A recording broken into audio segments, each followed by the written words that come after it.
세상을 바꾸는 힘. 최영일의 YTN 뉴스 정면 승부.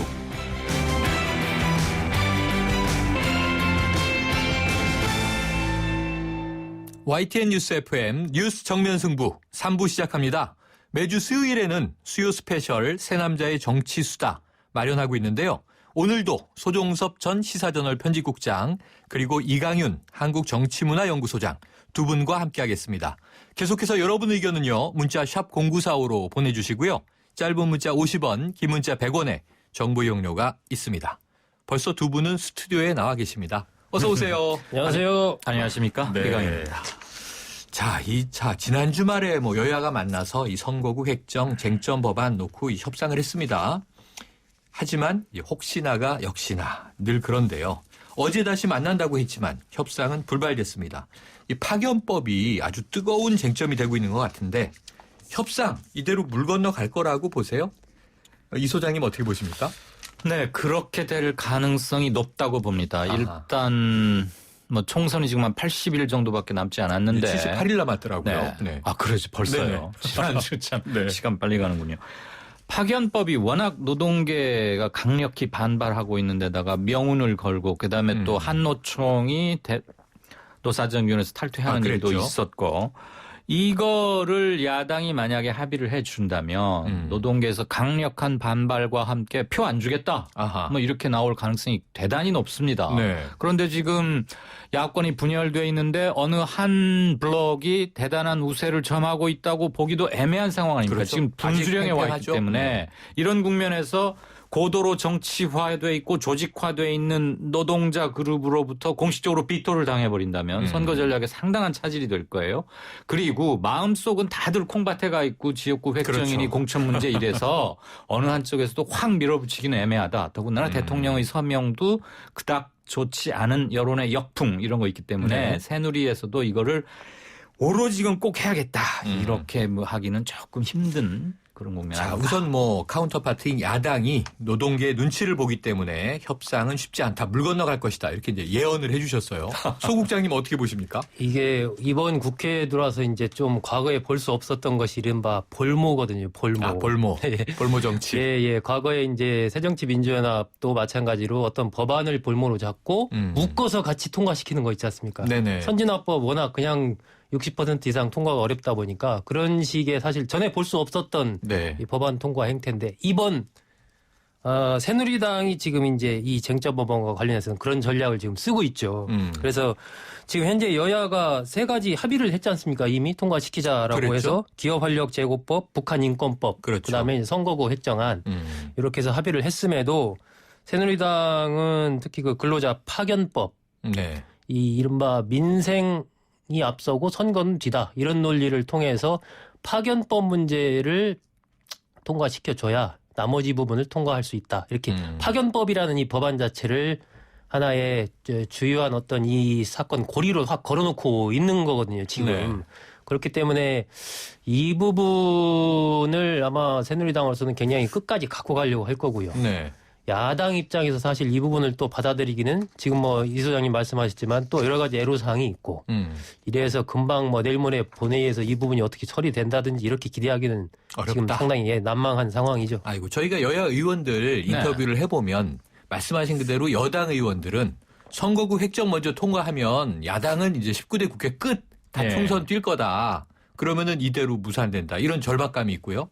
또 야당 의원들은 파견법은 안 되는 것이다. 아까 이 소장님 말씀처럼 그렇게 돼 있는데 그럼 지금 소 국장님 살짝 예측을 주셨지만 이 소장님 네. 29일에 본회의가 예정돼 있고요. 최소한 원샷법하고 북한 인권법은 합의가 됐는데 예. 그것조차도 본회의가 어렵다고 보세요? 일단 본회의 개인은 하는데 개인은 한다. 지금 물론 파견법, 노동관계법, 청와대나 정부 여당에서 왜 신경 쓰는지 대강은 알 수 있습니다. 일부 네. 이해해 줄 수도 있고. 네. 근데 그건 못지않게 중요한 게 선거구 획정 관련 법 그렇죠. 아니겠습니까? 그렇죠. 이거 더 이상 어떻게 미룹니까? 지금도 실은 불법 탈법적인 거가 선관위의 용인 아래 그냥 지속되고 있는 건데 네, 한 그렇죠. 달을 넘길 수도 없는 거 아니겠어요? 네. 새누리당도 이 문제에 대해서는 결코 자유로울 수가 없고 그래서 새누리당이 현재와 같은 견고한 자세를 끝까지 유지한다면 이번 29일 예정된 본회의 저는 힘들 거라고 봅니다. 네. 통과되는 두 분 다 힘들다고 보시는군요. 근데 이번 29일 금요일인데 넘어가고 네. 주말 지나가면 2월이에요. 그리고 이제 바로 설 설 정기예요? 들어가기 때문에 네. 2월 뭐 7일 정도에 가능한데 바로 이제 연휴, 설 연휴 시작되지 않습니까? 네. 그리고 나서 그 뒤에는 이제 각 당의 공천 국면, 뭐 이른바 이제 본격적인 선거 국면으로 확 가기 때문에 네. 이 법안 통과 이런 부분에 대해서 국회의원들이 뭐 별 관심이 없는 거죠. 그때는 당장 내가 살아야 되니까 네. 지역구 가서 뛰기 바쁘니까. 아까 마음은 콩밭에 가 있다 이런 표현도 나왔는데. 예, 굉장히 현재로서는 이 통과를 낙관하기가 어려운 그런 상황입니다. 지금 의사 일정 잡는 그러네요. 것 자체가 힘이 들어요. 물론 물리적으로 가능한 건 2월 1일부터 5일까지 뭐 할 수는 있습니다. 네. 그런데 그때 의사 일정을 못 만들어 놓으면 2월 10일까지 설이고 그 뭐 하루 이틀은 더 여진으로 가는 거고 글쎄요. 저는 29일 그래서 문제는 이게 지금 보면은 이제 여론의 흐름 같은데요. 네. 이제 선거구 획정안 같은 경우는 제가 보기에도 이게 지금 불법 선거구 아닙니까? 그렇죠. 붕 예, 떠 아주 있죠. 그냥 공항에 붕 떠 있는 상태인데 이런 상태가 벌써 지금 언제예요? 거의 한 20일 이상 계속되고 있다는 것은 그렇습니다. 해가 바뀌면서니까요. 예, 그렇습니다. 이것은 정말 있을 수 없는 일인데 문제는 이 선거구 획정이라는 부분이 국민들의 어떤 삶과 바로 어떤 직결돼서 어떤 내가 피해를 입는다든지 이런 거랑은 또 좀 거리가 있거든요. 네네. 그러니까 이른바 좀 뭐 이 선거에 관심 있고 정치권에서는 이 문제가 굉장히 중요한 문제고 국가적인 측면에서 중요한 문제임에도 일반 국민들한테 다가서는 건 또 그렇지 않은 부분이 있단 여론은, 말이에요. 네. 그러니까 그런 부분에 대한 압박이 더 강하냐 아니면 네. 이제 새누리당과 정부 여당이 이야기하는 식으로 민생을 빨리 살리기 위해서는 이 법 빨리 파견법 등등등 처리를 해야 된다. 뭐 이러한 여론이 더 힘을 타느냐. 그래서 사실 대통령도 서명도 하고 했던 건데 네. 그 여론의 추가 어디로 기우느냐에 따라서 2월 안에는 어떤 시기든 결론은 뭐날 수 여론이 중요하군요. 지금 뭐 선거 일정은 10초만 더 네네, 붙이자면 말씀하세요. 노동 관련 법들이 서민 노동자 근로자들 월급쟁이들 이 사람들보다는 해고를 용이하게 하고 경영자 측에 좀 더 유리한 게 아니냐라는 근본적인 이견에 대해서 아직 접점에 다가설 포인트를 못 잡고 있기 때문에 그러니까 우리가 묶어서 민생이란 말을 자주는 씁니다만 네네. 그래서 그거를 딴지 걸면은 그거 이퀄 악 민생을 주장하는 건 선 이런 구도가 이등주 있는데 네. 그거는 좀 명확히 나눠볼 필요는 있겠다. 여기서 구체적으로. 또 변수가 하나 있는 게 이제 국민의당의 태도입니다. 국민의당이 이제 뭐 교섭단체 아직 구성이 안 됐지만 그랬죠. 교섭단체 구성을 2월 초에 한다라고 보면 국민의당이 어떤 태도를 취하느냐가 또 상당히 중요한데 현재로서 보면은 국민의당은 이 더민주의 입장 쪽에 좀 가 있거든요. 이 파견법 문제 같은 경우는 노사정위원회에서 논의하자 이렇게 좀 주장을 하고 있기 네. 때문에 그런 부분도 새누리당으로서는 좀 부담스러운 부분이 있습니다. 자, 두 분 패널께서 변수로 하나씩 계속 첨가해주고 계신 게 그만큼 지금 현재 정치 상황이 아주 복잡하게 꼬여 있어서 고등수학이 아니면 풀기 힘들어 보여요. 근데 여기 하나 더 있습니다. 지금 국회 얘기를 하고 있었으니까 본회의는 어려운데 여기 이제 정의화 국회의장이 지금 어찌 보면 좀 청와대랑 맞선 모습이랄까요? 지금 이 파견법 쟁점 문제 있고 또 하나 선거구 획정 문제 있는데 국회 선진화법 문제도 있지 않습니까? 예. 그래서 이 어제 저희가 서신 얘기를 했어요. 전 의원들한테 서한을 보내서 자 중재안을 가지고 절충안을 좀 내달라 이런 이야기를 했는데 그게 지금 안 풀리고 있고 오늘 더 꼬이는 양상입니다. 그렇다면 새누리당은 지금 강력하게 선진화법을 푸시하니까 야당이 조금 전향적으로 나오더라. 원샷법도 합의해주고 이런 얘기를 하고 있고요. 정의화 의장은 선진화법까지 이렇게 밀어붙이면 나머지 문제 다 해결이 안 된다. 안타까워하고 있고 네. 이거 어떻게 풀어야 되겠습니까? 국회 선진화법 문제는? 그러니까 이 문제가 우리 얘기했던 주제와 바로 연결이 돼 있는 겁니다. 네. 사실. 그러니까 여러 가지 쉽지 않은 상황이기 때문에 결국 정의화 의장이 직권상정을 함으로써 이걸 처리하자라는 게 사실 이제 정부 여당이 갖고 있는 뭐 최후의 카드라고 봐야죠. 네. 지금 우리 국회법 85조에 보면 직권상정 요건이 세 가지로 규정이 돼 있어요. 네. 천재지변이라든지 뭐 사변 등 네. 비상사태 아니면 의장이 각 교섭단체 대표와 합의한 경우 네. 이렇게 돼 있는데 새누리당은 여기다 제재구형 과반수가 요구한 경우를 하나 더 추가하는 식으로 국회법을 바꾸자는 거거든요. 네. 이렇게 바꿨을 경우에는 이 제재구형 과반수를 지금 새누리당이 넘지 않습니까? 그렇죠. 예, 그러니까 그렇게 바꿔서 그걸 통해서 직권상정하고 그걸 통해서 이제 법을 이제 바꿔 가자라는 네. 이제 뭐 마지막 전략을 생각을 하고 있는 거죠. 정의화 의장으로서는 자기가 국회의장 노릇을 할 수 있는 게 실질적으로 물론 임기는 5월 말일까지입니다만 실질적으로는 4월 총선 그 전까지밖에 되지 않겠어요. 그럼 얼마 남겨두지 않고서 국회의장직을 입법부의 수장으로서 권위를 지키고 그동안 맞설 때는 청와대와도 분연히 맞서면서 분명히 각인시켜 왔다고 생각할 텐데 네. 또 그런 게 안팎의 평이기도 하고요. 그런데 이 문제 가지고 실질적인 임기를 한 두어 달 남겨놓고 오점을 만들고 싶지는 않을 것 같아요. 게다가 잘못된 걸 바로잡기 위해서 또 다른 잘못을 저지르서는 안 된다. 네. 이건 굉장히 이번 상황을 간략하게 압축적으로 정리하고 있거든요.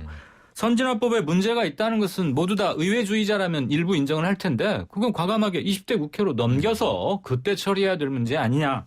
그리고 새누리당이 막 약간 꼼수 비슷하게 이 시도한 것 자체가 조금 길게 중장기적으로 보면 결코 새누리당에게도 정치적으로 좋은 환경을 만들 것 같지는 않다. 네. 지금 이렇다면은 무리하게 하는 것은 좀 진짜 무리가 아닌가? 이게 정의화 의장으로서는 굉장히 곤혹스러운 것이 최근에 여러 가지 뭐 출마설 등등등 해서 상황이 나왔지 않습니까? 대권설도 나왔고요. 예, 그리고 이제 정의화 의장이 신속처리 안건으로 해서 이 문제를 해결하자 신속처리 안건 지정을 통해서 개정안을 또 냈죠. 예, 그렇게 했는데 거기에 대해서 새누리당이 소속 의원들한테 거기 앞 법안에 서명하지 마라 이렇게 지시해서 서명을 안 하고 있단 말입니다. 네. 그러면서 정의화 의장은 어쨌건 나는 새누리당 출신이고 그걸 내가 잊지 않고 있다는 그런 멘트가 최근에 나왔단 말이에요. 네. 그러니까 청와대 새누리당이 중심이 돼서 정의화 의장을 강력하게 지금 압박을 해나가고 있는 그런 상황인 것이고 정의화 의장은 과거의 어떤 강한 태도에서 제가 보기에는 약간의 지금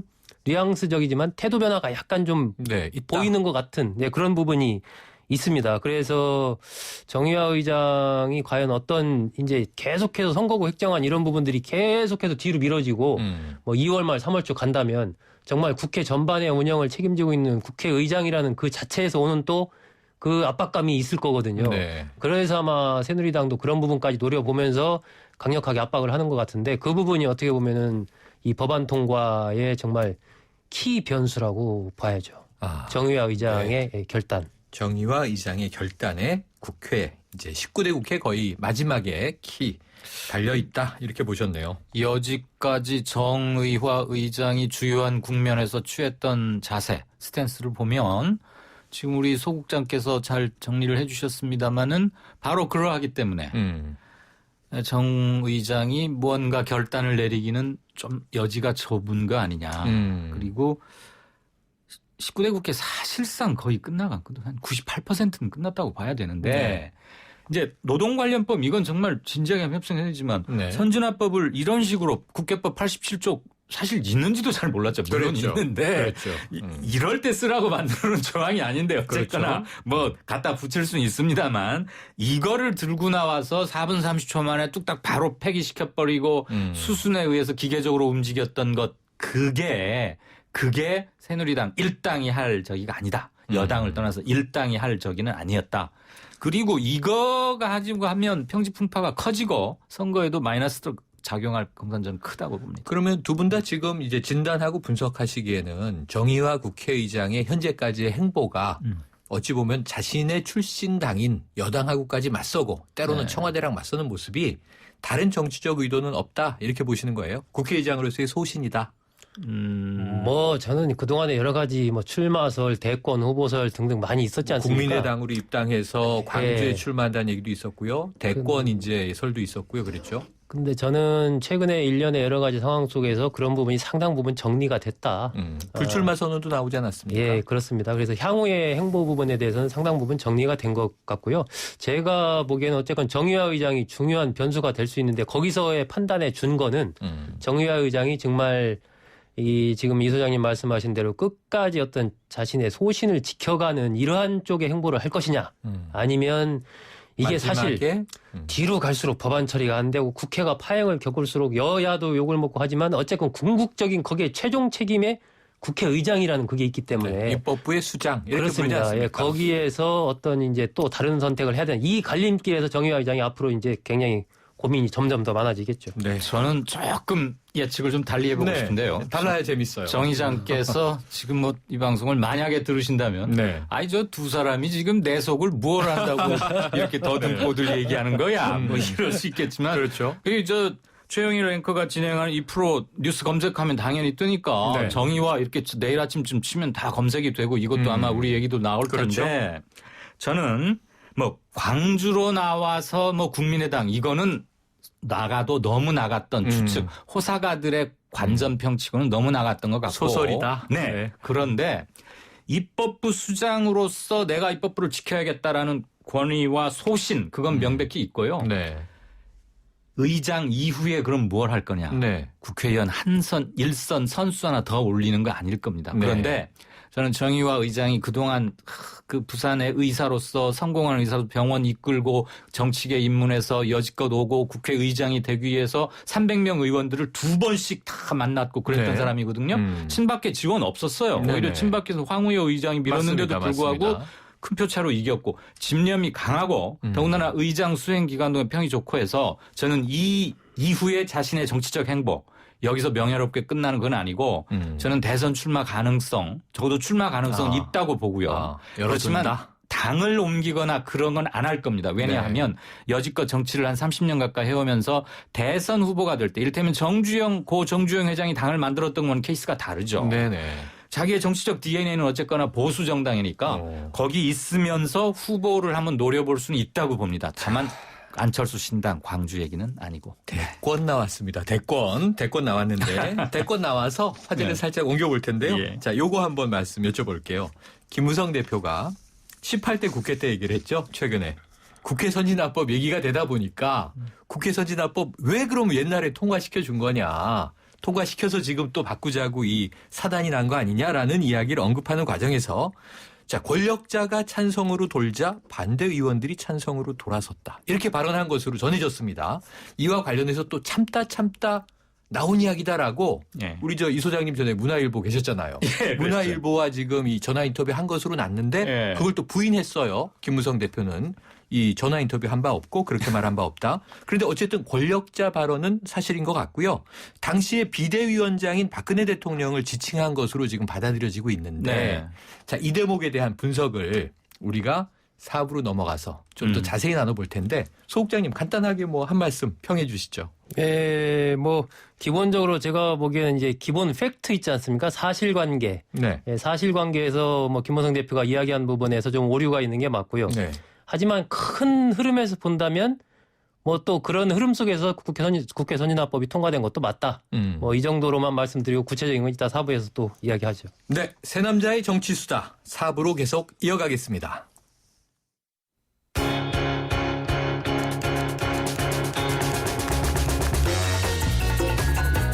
듣는 사람이 행복한 라디오 최영일의 YTN 뉴스 정면 승부. YTN 뉴스 FM 뉴스 정면 승부 4부 시작합니다. 수요 스페셜 새 남자의 정치 수다 소종섭 전 시사저널 편집국장 그리고 이강윤 한국정치문화연구소장과 계속 이어가겠습니다. 여러분 의견은요. 문자샵 0945로 보내주시면 되고요. 짧은 문자 50원, 긴 문자 100원에 정보 이용료가 있습니다. 자, 3부 말에 김무성 대표 이제 권력자 발언 이야기하고 있었는데요. 이게 지금 여러 가지를 시사하고 있는 거죠. 그런데다가 지금 또 이 총선 앞두고 여야 격돌도 문제지만 여권 내에 지금 기싸움도 만만치가 않은데 예. 좀 한번 이 소장님 풀어주시죠. 김무성 대표가 친박계로부터 노골적인 또는 은은하게 상당한 압력을 받아왔어요. 네. 그 가장 핵심적인 것은 청와대가 있다고 보지만 네. 특히 전략공천과 상향식 공천이란 이름 하에 이거 가지고 계속하다가 좀 몰리는 추세였는데 어제 오늘 그러니까 26일 그리고 27일 네. 아주 작심한 발언을 한 두세 개 해냈죠. 네. 친박계를 겨냥한 것도 있었고 지금 문제의 권력자 발언은 현재 박근혜 대통령을 바로 지칭한 거 아니겠습니까? 것으로 그런 해석이 되고 있습니다. 뭐 정황을 보면은 네. 당시 권력자라고 하면 비대위원장이 박근혜 의원이었으니까 그렇게밖에 볼 수는 없는데 기자가 저도 기차를 했습니다만 더블 쿼트 씌워서 보도하는 건 확실하게 발언을 했고 받아 네네네네. 적었고 필요하면 녹취도 할 수 있는 거고 인용을 했는데. 네. 만약에 그 기자가 안 했는데 자기 해석을 그렇게 해놓고 더블 코트를 씌웠다면 그건 정말 기자 직무윤리상의 문제지만 네, 저는 네. 그럴 가능성은 그냥 상식적인 차원에서 없다고 본다면 희박하다. 김무성 대표가 이게 논란이 커지니까 나 뭐 그렇게 발언한 적은 없어라고 해서 마치 발언을 했느냐 안 했느냐 가지고 진실 게임 양상으로 몰고 가는 것 같은데 그거는 네. 그렇게 정당해 보이지는 않고요. 네. 어쨌거나 정의와 당시 현 국회의장 그리고 네. 김무성 대표 등 몇몇은 선진화법에 반대했던 건 맞아요. 맞습니다. 실제 그 비표를 어떻게 했느냐 논란은 있을 수 있죠. 네. 뭐 윤상현 의원도 반대하다가 나중에 또 찬성을 네. 하고 나왔긴 하는데 개헌론부터 작년 초에 개헌론부터 조금 거슬러 올라가자면 짧게 네. 말씀드리죠. 김무성 대표가 자신의 정치적 공간을 마련해보겠다고 청와대에 맞섰다가도 결정적일 때는 하루 이틀 지나서 바로 꼬리를 맞습니다. 내리고 해왔는데 네. 이제 왜 내가 당대표인가. 그리고 이른바 비박계의 정점이 김무성인데 해오는 게 뭐가 있나. 그리고 앞으로 80일이 대단히 중요한 거예요. 네. 선거를 자기가 총선까지. 치러야 하니까. 네. 그렇다고 보면 어차피 대표직은 그때까지 계속 수행을 해야 되니까. 그렇죠. 그렇다고 보면 이쯤에서는 내 성을 더 이상 공박당해서는 안 되겠다. 확실하게 이걸로 잡고 권력자 운운하면서 지금 청와대하고 각을 세운 것. 그러면은 저는 이게 전략적 잽은 아닌 계산이 있는 것이다. 그렇죠. 잽은 아닌 것 같고요. 네. 어제 26일 날 상황을 본다면 원래 김무성 대표가 처음 이제 기자들한테 이야기할 때는 법안 통과에서 시작이 됐거든요. 네네. 법안 통과하는데 야당이 협조를 안 해준다. 야당이 발목 잡기를 하고 있다. 네. 이렇게 얘기를 하면서 그 왜 이 국회 선진화법의 문제점 얘기하다가 왜 이게 국회 선진화법이 생겼느냐 하면서 이제 문제의 그런 이제 권력자가 찬성으로 돌자마자 사실 새누리당 의원들은 많이 반대를 했는데 찬성으로 돌았다. 이렇게 이야기를 했는데 그 당시 상황을 보면 이게 2012년 일인데 네. 4월 11일 날 총선이 있었습니다. 맞습니다. 그때 새누리당이 152석을 얻었어요. 그리고 나서 박근혜 위원장이 4월 25일 날, 그러니까 선거가 있고 나서 2주 뒤에 이야기를 하죠. 18대 국회 마지막에서 그 본회의를 한 번 더 소집해가지고 이 국회 선진화법을 통과시켰으면 좋겠다. 이렇게 이제 4월 25일 날 이야기를 합니다. 네. 그리고 나서 5월 2일 날 마지막 본회의가 소집이 돼서 거기서 이제 그 192명 재석해가지고 127명이 찬성해서 이게 통과가 되는 거거든요. 네. 그러니까 김무성 대표의 언급을 보면 일단 기본적인 그 사실관계를 보면 그 당시에 이른바 친박계 의원이라고 지금 할 수 있는 최경환 의원이라든지 유기준 의원, 뭐 이경재 의원, 뭐 윤상현 의원 등등이 반대하거나 기권하거나 뭐 그렇게 그 당시에 했습니다.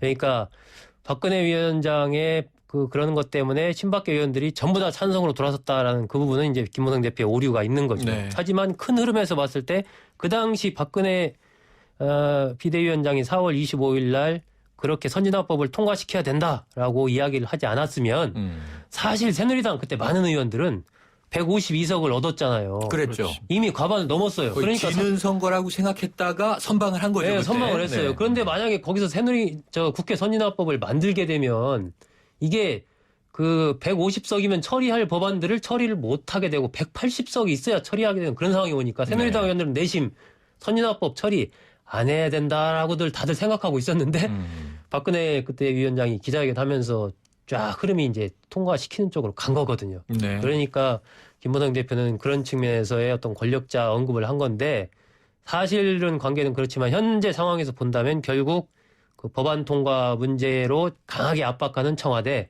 그리고 공천을 둘러싼 이른바 전략 공천이냐 상향식 공천이냐의 부분에서 비박계의 강력한 공세 이런 거에 대해서 김무성 대표가 속에서 갖고 있던 이런 서운함 이런 네. 것들이 이제 이런 용어로 표출됐다라고 해석을 저는 해야죠. 지금 뭐 두 분 말씀 들으면서 진행자로서 흥미진진한 게 두 분 다 기자 생활을 하셨기 때문에 2012년 4월 25일로 돌아간 듯 아주 생생한 이야기들을 해주시니까 아 그때 그랬구나 하는 생각이 드는데요. 중요한 건 이게 만약에 김무성 대표가 정치적 공간 자신의 성을 지켜내기 위한 전략적 포석이라면 네. 혹은 그렇지 않다 하더라도 지금 총선을 이제 78일 앞두고 내부에 공천 싸움이 벌어져 있지 않습니까? 예. 공천관리위원회를 가지고 지금 뜨거운데 말이죠. 압축해보면 이런 거더라고요. 오늘 보도들은 지금 이제 비박계에서는 공천관리위원장을 누가 맡아야 하느냐. 김황식 전 총리가 맡는 게 좋겠다. 네. 친박계에서는 지금 누구 아니면 이한구 의원이 맞는 게 좋겠다. 이게 맞서고 있지 않습니까? 네. 근데 재밌는 게 지방선거에 김황식 전 총리가 네. 서울시장 후보로 나왔을 때는 친박계가 지원했었거든요. 그랬죠. 이런 아주 복잡한 상황. 지금이 어떻게 될까요? 우선요, 그 김무성의 권력자 발언, 네. 소국장께서 너무 잘 당시 신문 디테일하게 해주셨고 훑어주셨어요. 김무성 대표 만나서 얘기해 보면 느끼지만 두꺼비 뭐 두북두북 파리 잡아먹듯이 표정은 그런데 툭툭 던지시죠. 단어 선택은 굉장히 신경 쓰고 조심해서 합니다. 아, 네. 그리고 저 정도 지위나 뭐 책임감을 갖는 자리에 왔을 때는 워딩 하나하나 자체가 그대로 다 기사가 되고 그거 가지고 수많은 분석과 해설과 추측이 나올 거라는 걸 알고서 한 말인데 당시 권력자가 돌아서서 이렇게 됐다라는 말을 그 쉽게 우리가 일상적으로 쓴 말은 아니거든요. 네. 당시 권력자라고 왜 그렇게 표현했겠습니까? 네. 굳이 애둘러서. 저는 그 점에 좀 주목할 필요는 네. 있다고 보고 자 이제 김황식 이한구 얘기죠. 네. 예. 친박 비박 격돌. 그때는 김황식 서울시장 예비 후보를 밀지 않을 수가 없었죠. 왜냐하면 박원순 대 대립구도로 가고 네. 박원순 후보를 꺾을 수 있는 여권의 최고의 카드는 김황식 아니겠느냐. 그렇다면 네. 서울시장을 놓치는 것은 전체 진영이나 블록 차원에서 보면 이건 대단한 데미지인 거고 네. 바꿔 말하면 서울시장을 얻는다는 것은 큰 정치적 우군이 디딤돌이 생기는 거니까 그때는 친박 비박을 나누기 힘들었을 겁니다. 다만 이번에 이한구 쪽으로 가는 것은 기본적인 친박 성향에다가 대구에서의 대표적인 의원 플러스 경제 이론가의 오랜 이미지 이런 것들이 있어서 네. 그냥 밀어붙이는 이른바 한간에서 쓰는 의리의 돌쇠형 TK의 맹주가 아니라 무엇을 갖춘 문무를 겸비한 사람으로 평가되기 때문에 이 정도는 내놔도 충분한 거 아니냐. 그렇게 해서 이한구 의원을 통해서 친박계의 정치적 견해를 관철시키고자 하는 것이고 네. 이쪽에서는 김황식은 여러 가지 좋은 카드가 있다. 하다못해 호남 출신이기도 하다. 네. 등등등 좋은 점을 모으려면 많죠. 그래서 역시 이것도 힘겨루기의 첫 번째 복잡한 mov이다. 계산이에요. 어떻게 될 것 같으세요? 과거에도 보면 이제 정치권의 어떤 이합 집산이 많고 뭐 특히 이제 대선이나 총선 앞두고 그런 일이 많이 있었지 않습니까? 그런데 특히 올해는 이게 그 적과 아군의 구분이 이 굉장히 혼돈스러운 상황이 계속되고 있는 맞습니다. 것 같아요. 계속해서 바꿔가고 있고 지금 보면은 친박계가 이한구 의원을 밀고 있는 이유는 한 가지입니다. 전략 공천을 해야 된다라는 소신을 이한구 의원이 가지고 있습니다. 아. 여러 차례 이야기를 또 언론 인터뷰에서 했고 네. 그러니까 지금처럼 김무성 대표가 100% 상향식 공천, 전략 공천은 없다.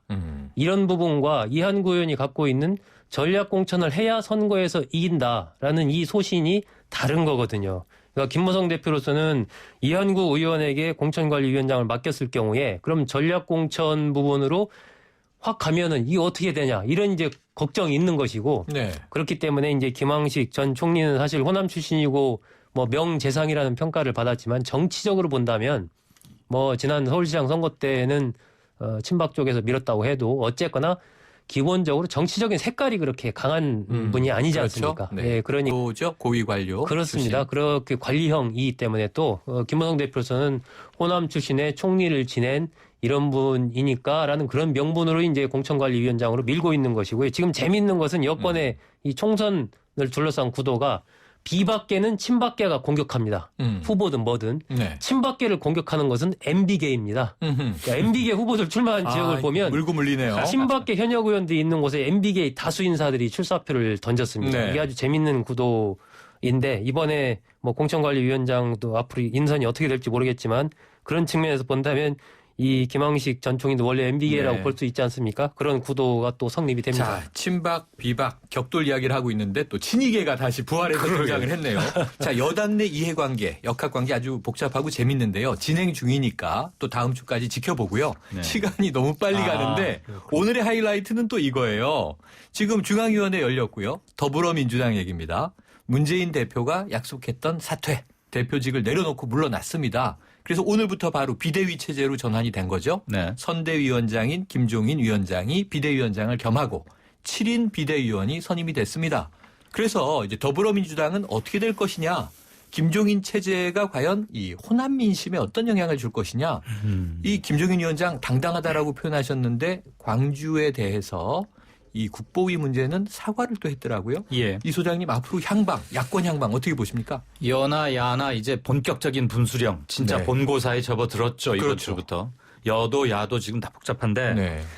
김종인 위원장의 스타일상 그가 걸어온 지나온 패스 그다음에 거쳤던 자리 그다음에 평소의 캐릭터 더군다나 이분이 가인 김병로 선생의 손자인데 그렇죠. 어렸을 때부터 실질적으로 김병로 전 대법원장의 정치적 비선으로 좀 했어요. 그래서 네. 20대 후반부터 정치적 좀 뭐 견식 이런 걸 좀 알고 겪은 보면 분이에요. 윤보선 전 대통령, 허정과 허정 당수 이런 얘기까지 맞습니다. 하시더라고요. 허정 그 네. 단일화 실패하고서 가인 김병로 선생께서 실망감에 몇 개월 후에 사망하시고 그걸 다 지켜본 사람이거든요.